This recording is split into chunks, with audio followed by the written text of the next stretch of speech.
네, 논문 세미나 시작하도록 하겠습니다.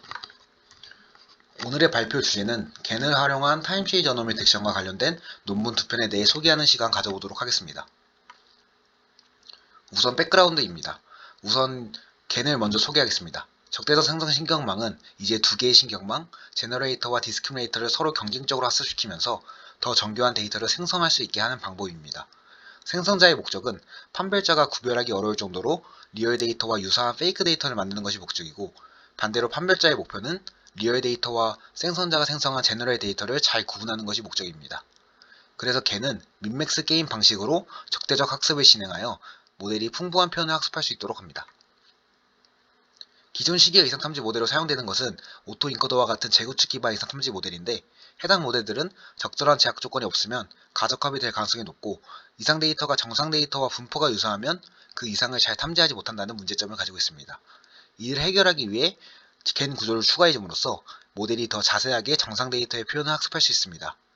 타임 시리즈 어노멀리 딕션에 겐을 결합한 모델들로는 흔히 알고 있는 USAD, 매드겐, 테드겐 등이 존재합니다. 이번 시간에는 겐을 결합한 것뿐만 아니라 첫 번째 논문에서는 트랜스포머, 두 번째 논문에서는 디컴포지션을 도입하여 어떠한 이점을 얻었는지에 대해 알아보는 시간 가지도록 하겠습니다. 첫 번째 논문의 인트로덕션입니다.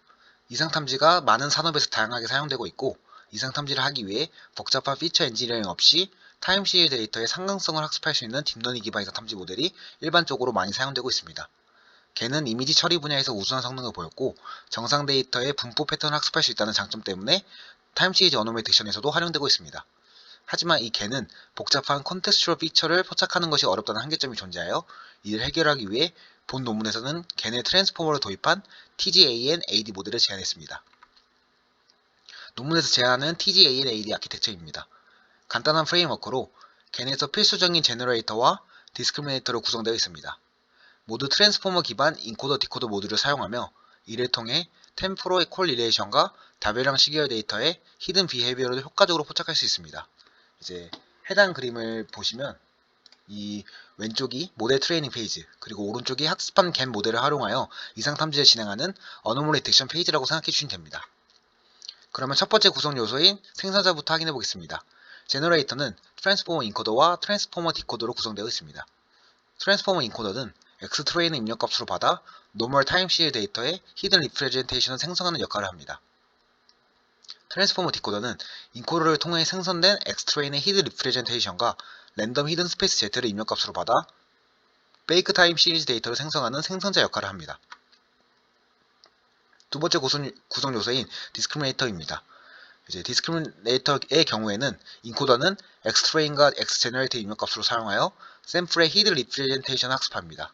그리고 디스크리미네이터의 디코더는 인코더에서 나온 리프레젠테이션을 입력값으로 사용해 최종적으로 클래스 디스트리뷰션을 출력하게 됩니다.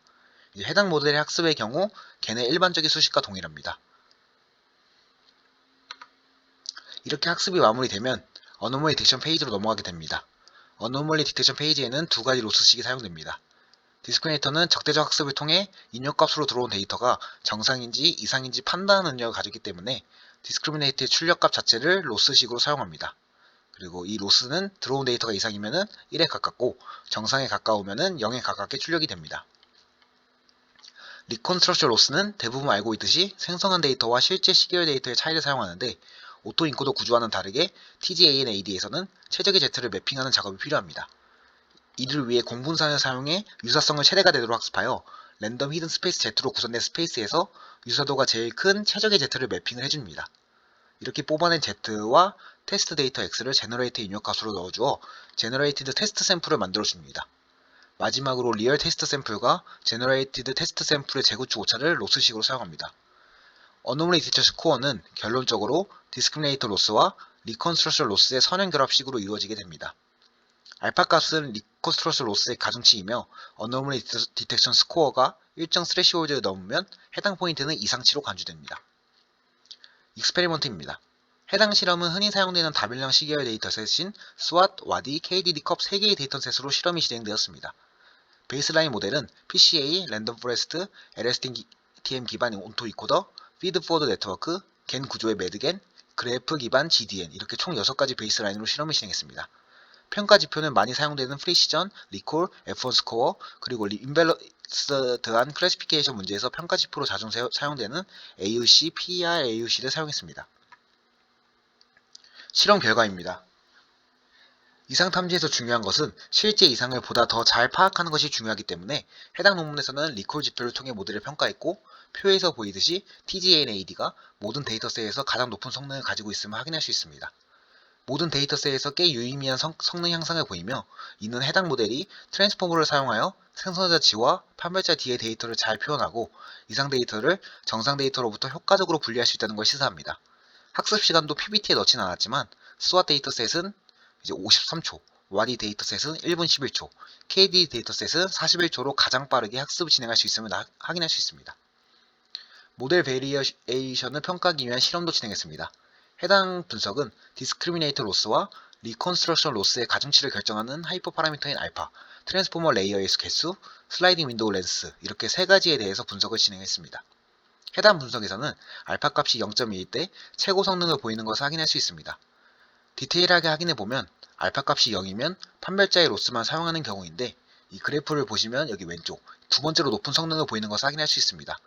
반대로 이 1인 경우에는 생성자의 로스에만 집중하는 경우인데, 성능이 매우 떨어지는 것으로 보아 생성자의 로스보다 판별자의 로스가 이상 탐지에서 중요한 역할을 한다고 해석할 수 있을 것 같습니다. 다음은 트랜스포머 레이어의 개수에 따른 성능 변화입니다. 실험에 사용했던 3개의 데이터셋 모두 사용했으며 SWOT 와디 데이터셋에서는 4개의 층이, KDD 데이터셋에서는 4개와 6개의 층이 성능이 좋은 것을 확인할 수 있습니다. 이 트랜스포머 층수가 너무 적으면 모델이 복잡한 패턴을 학습하지 못해 표현력이 낮아지고, 너무 많으면 오히려 오버피팅 되어 성능이 하락하는 것을 확인할 수 있습니다. 본 논문에서는 트랜스포머의 층을 실험적으로 4개로 설정했습니다. 슬라이딩 윈도우 렌스 또한 중요한 하이퍼 파라미터이기 때문에 본 논문에서는 이와 관련된 분석을 진행했습니다. 슬라이딩 윈도우 길이가 짧으면 세밀한 패턴을 감지할 수 있지만 너무 짧으면 장기적인 조수성을 놓칠 수 있기 때문에 적절한 사이즈를 찾는 것이 중요합니다. 이에 대해 하이퍼 파라미터 센시티비티 실험을 진행을 했고, 그 결과 박스플럼의 결과는 이 해당 페이지와 같습니다. 첫 번째 논문의 콘클루전입니다. TGNAD 모델은 겐 기반 이상 탐지 모델의 트랜스포머 구조를 결합하여 컨텍스추얼 인포메이션을 더 잘 포착하도록 했고, 세 가지 데이터셋에서 베이스라인 모델들보다 우수한 성능을 보이는 것을 확인할 수 있습니다. 하지만 해당 논문의 모든 하이퍼 파라미터를 실험적인 설계를 통해 탐색했기 때문에 이런 하이퍼 파라미터를 오토매틱하게 셀렉션하는 방법에 대해서 향후 연구가 필요하고, 본 논문에서는 이제 바닐라 트랜스포머 구조를 도입했는데 다른 다양한 트랜스포머 변형 모델을 적용하여 연구하는 것도 필요하다고 저자는 말합니다. 이상 첫 번째 논문 리뷰 마무리하겠습니다. 두 번째 논문 리뷰 시작하겠습니다. 첫 번째 논문은 겐 구조와 트랜스포머 구조를 결합하여 이상 탐지를 진행했는데, 두 번째 논문은 거기에 디컴포지션 개념까지 도입하여 다양한 관점에서의 정보를 활용해 모델의 성능을 높이기 위한 시도를 했습니다. 인트로덕션입니다. 컴퓨터 및 정보 산업이 발전함에 따라 다양한 산업 분야에서 시계열 데이터를 활용한 이상 탐지 기술이 필수적으로 요구되고 있습니다. 그러나 타임시리즈 데이터는 복잡한 패턴과 노이즈를 포함하고 있어 정확한 이상 패턴을 파악하고 신속한 이상 탐지 모델을 구축하는 데 큰 어려움을 따릅니다. 기존의 접근법으로는 겐과 트랜스포머를 활용하는 메소드들이 존재합니다. 겐은 데이터 분포를 효과적으로 모델링할 수 있지만 사소한 편차를 놓쳐 이상을 제대로 탐지하지 못하는 문제가 있고, 트랜스포머는 롱 렌지 디펜던시를 효과적으로 포착하는 강점을 가지고 있지만 복잡한 시간 패턴을 정확하게 학습하는 데 한계가 있습니다. 이러한 문제를 해결하기 위해 본 논문에서는 겐의 디컴포지션을 결합한 DGT-AD를 제안합니다. DGT-AD에서 도입한 메소드들에 대해 한눈에 알아볼 수 있게 표로 정리한 페이지입니다. 인트로덕션에서 언급했기 때문에 넘어가도록 하겠습니다. 해당 논문에서 제안하는 전체 프레임워크는 다음과 같습니다. 해당 모델은 두 가지 파트로 구성되어 있고, 트랜스포머 베이스드 리컨스트럭션 모듈과 겐 베이스드 애드버서리얼 트레이닝 모듈로 구성되어 있습니다. 위에 보이는 이 DGT-AD 인코더 부분이 픽처 익스트랙션에 해당하며 타임시리즈 데이터를 디컴포지션 해주는 부분이라고 생각해 주시면 됩니다. 그리고 이 DGT-AD 디코더는 이렇게 분해한 이 디컴포지션 요소들을 이제 넣어주어 리컨스트럭션을 진행하는 역할을 하고 제너레이터의 역할을 합니다. 이후 이렇게 생성된 데이터와 이 로우 데이터를 잘 구분할 수 있는 이 판별자를 도입하여 데이터의 복잡한 패턴을 포착하게 하는 게 전체적인 플로우입니다. 데이터 정의는 다음과 같습니다. D개의 변수를 가진 한 시점에 데이터 포인트를 XT라고 할 때 이들의 집합을 S로 정의해 줍니다. 이후 데이터 전설을 진행해 주는데, 연속적인 시계열 데이터를 처리하기 위해 슬라이딩 윈도우 기법을 사용하여 원본 시계열을 작은 세그멘트로 분할해 줍니다. 이후 정규화 작업을 진행합니다. 프레임워크의 디테일한 부분 확인하겠습니다. 첫 번째는 Decomposition Based Encoder Extraction입니다. 해당 부분은 앞에서 언급한 DGTAD 인코더 부분으로 이를 활용하면 각 타임스태프에서 트렌드와 시즈널리티를 추출할 수 있고 더 풍부한 정보를 제너레이터에서 활용할 수 있도록 해줍니다. DGTAD 인코더는 트랜스포머 스트럭처를 기반으로 하기 때문에 어텐션 메커니즘을 사용합니다. 하지만 어텐션 메커니즘은 포지션 인포메이션을 무시하는 경향이 있고 순서 정보를 잘 반영하지 못합니다. 이를 해결하기 위해 사인 코사인 기반 포지셔널 인코딩을 진행하여 모델이 시간에 고유한 순서나 위치 정보를 이해하는 데 도움을 줍니다. 마지막에는 포지셔널 인코딩한 벡터를 원래 입력 W2에 더해주어 이를 반영해 줍니다. 이후 W2를 사용하여 쿼리 키 밸류 이 세 가지 행렬에 대해 스케일드 닷 프로덕트 어텐션 계산을 진행합니다. DGTAD에서 사용하는 멀티헤드 셀프 어텐션은 기존 어텐션 메커니즘과는 다르게 H계의 개별 학습된 프로젝션을 사용하고 이 결과를 컨캣하여 순차적으로 병합해 줍니다. 이러한 구조를 통해 데이터의 다양한 관점에서의 특징을 병력적으로 추출하고 모델의 표현력을 향상시키는 효과를 얻을 수 있습니다. 이후 레이어 노멀라이제이션과 피드포워드 등으로 구성된 이 트랜스포머 층을 지나며 시계열 데이터의 글로벌 인포메이션이자 메모리에 해당하는 MW를 최종적으로 구해냅니다. 이후 이 MW를 사용하여 트렌드와 시즈널리티를 뽑아냅니다. 패딩을 진행하여 시퀀스 길이를 유지해주고 이후 1차원 플린 영상을 사용하여 인접한 시간 지점으로부터의 정보를 집계하고 시계열 데이터를 평활화해줍니다. 위의 과정을 통해 트렌드 선분 TW를 추출하고 원래 시계열 정보인 MW에서 추세 선분 TW를 빼서 계절성 선분 SW를 얻어줍니다. 이러한 과정을 통해 복잡한 시계열 데이터에서 추세와 계절성 같은 내재적 특성을 분리할 수 있습니다. 네, 다음은 Multiple Perspectives Based Decoder Reconstruction 파트입니다. 네, DGTAD 디코더는 제너레이터로서 인코더에서 추출한 이 디컴포지션 데이터를 사용하여 데이터를 재구축하는 역할을 합니다. 디코더는 이 시계열의 풍부한 인포메이션을 활용하여 전형 및 계절적 관점에서 이상 데이터를 보다 더 잘 구별할 수 있는 능력을 가지게 됩니다. 디코더는 총 3개의 디코더를 사용했고 이를 통해 다양한 관점에서의 인포메이션을 활용하여 이상 데이터에 대한 재구성 오류를 증폭시킬 수 있습니다. 디코더 1은 글로벌 시즌 정보를 활용하고 디코더 2는 트렌드 시즈널 정보를 활용합니다. 마지막으로 디코더 3는 글로벌 정보를 사용하여 재구성하는 데 초점을 맞춥니다. 해당 왼쪽 아래의 수식은 디코더 1에서의 수식으로 글로벌 정보인 이 MW와 시즈널 정보인 SW가 들어가는 것을 확인할 수 있습니다. 이후 DGTAD 디코더와 디스크리미네이터의 적대적 학습을 통해 훈련을 진행합니다. 로스식은 일반적인 적대적 학습 로스와 재구축 로스식의 선행 결합으로 나타낼 수 있습니다. 다음은 어노멀리 딕션 페이지입니다. 훈련된 모델을 사용하여 이 이상 탐지를 진행해 주는데 이 과정에서 디스크리미네이터 로스와 리콘스 로스로 어노멀리 스코어를 계산해 줍니다. 이후 어노멀리 스코어가 일정 스레시홀드를 넘으면 해당 포인트를 이상치로 간주합니다. 본 논문에서는 이 적절한 스레시홀드를 설정하기 위해 피크 오버 스레시홀드를 사용합니다. 익스페리먼트입니다. 데이터셋은 다별량 시계 이상 탐지에 자주 사용되는 9개의 MTS 데이터셋을 사용했고 USAD, 매드겐 등과 같은 7개의 모델들을 베이스라인으로 활용하여 실험을 진행했습니다. 모든 방법로 모두 스레시홀드는 POT 메소드로 설정하고 최고 성능의 F1 스코어가 나오는 결과로 작성했습니다. 리설트는 다음과 같습니다. 평가 지표는 프리시전 리콜 F1 스코어 AOC로 결정했고 DGTAD가 MSL 데이터셋을 제외하고 모든 데이터셋에서 베스트 F1 스코어를 달성한 것을 확인할 수 있습니다.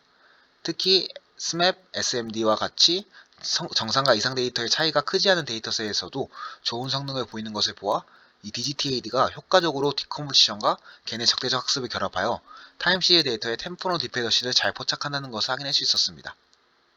또한 SWOT 데이터셋과 같은 라지 스케일 데이터셋에서도 좋은 성능을 보이며 DGTAD가 롱 렌지 타임시리즈 데이터의 정보를 잘 학습할 수 있음을 확인할 수 있습니다. 평균 성능표는 다음과 같고 해당 논문에서 파라미터의 수에 대해서도 분석했습니다. DGTAD가 두 번째로 파라미터가 제일 많은 걸 확인할 수 있는데, 다른 메소드들에 비해 상대적으로 높은 파라미터 개수를 가지는 이유가 트랜스포머 구조의 내재적인 계산 오버헤드와 다중 생성기 구조를 결합하여 추가 계산을 수행하기 때문에 높은 파라미터 개수를 가지는 것을 확인할 수 있습니다. 이 논문의 마지막에는 엄청 다양한 요소에 대해서 분석을 진행했습니다. 우선 어블레이션 스터디입니다. 디컴포지션 모듈, 멀티 제너레이터 어프로치, 겐 스트럭처, 투 스테이지 트레이닝 이렇게 네 가지 컴포넌트에 대해 어블레이션 스터디를 진행했는데, 결과를 보면 SNV 데이터셋에서 디컴포지션이 없는 경우에 가장 큰 성능 하락을 보이는 것을 확인할 수 있습니다. 이는 시계열분해 방법이 SMD와 같은 대규모 데이터셋에서 시계열 데이터의 숨겨진 경향과 계절적 이상 현상을 포착할 수 있음을 의미합니다.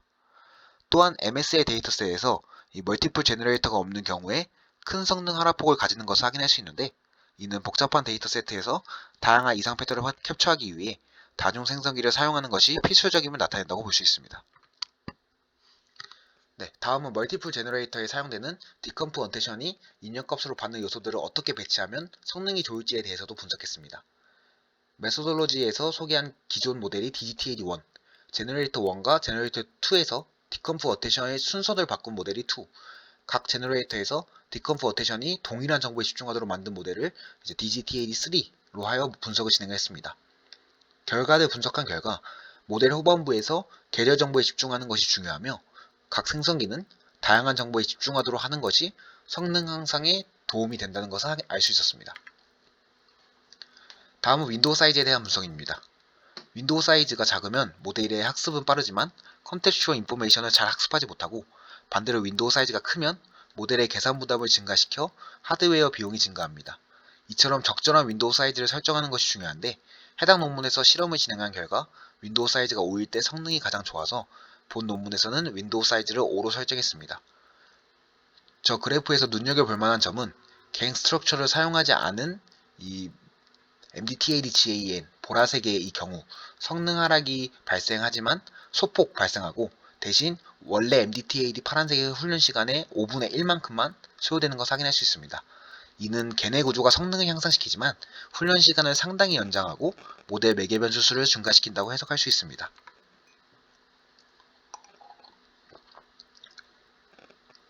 학습 횟수에 대해서의 영향력을 보기 위해서도 실험을 진행했습니다. 1부터 15의 폭을 실험했으며, DGTAD가 멀티플 제너레이터를 결합하여 다양한 관점에서의 비정상적인 데이터를 포착하는 것이 효과적이기 때문에 단 5의 에폭에서도 우수한 성능을 가지는 것을 확인할 수 있습니다. 본 논문에서는 에폭이 클수록 높은 계산 비용과 시간이 많이 소요되므로 에폭을 10으로 설정했습니다. 마지막은 모델 로스 파라미터인 람다에 대해서 분석을 진행했습니다.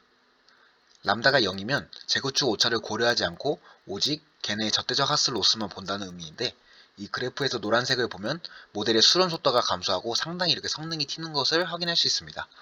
반대로 람다가 1이면 모델이 빨리 수렴하는데, 이는 람다가 1일 때, 즉 리컨스트럭션 로스도 같이 고려해줬을 때 DGTAD 모델은 데이터의 분포 특성을 더 효과적으로 학습할 수 있다는 것을 나타냅니다. 즉 손실 파라미터 람다를 적절하게 설정하는 것이 중요하며, 실험 결과 람다가 1일 때 모델이 가장 안정적이고 높은 성능을 보이는 것을 알 수 있습니다. 네, 마지막 컨클루션입니다. DGTAD 모델은 디컴포지션, 트랜스포머, 겐을 결합하여 다별량 시기어 이상 탐지 성능을 높이는 이 프레임워크인 DGTAD를 제안했습니다.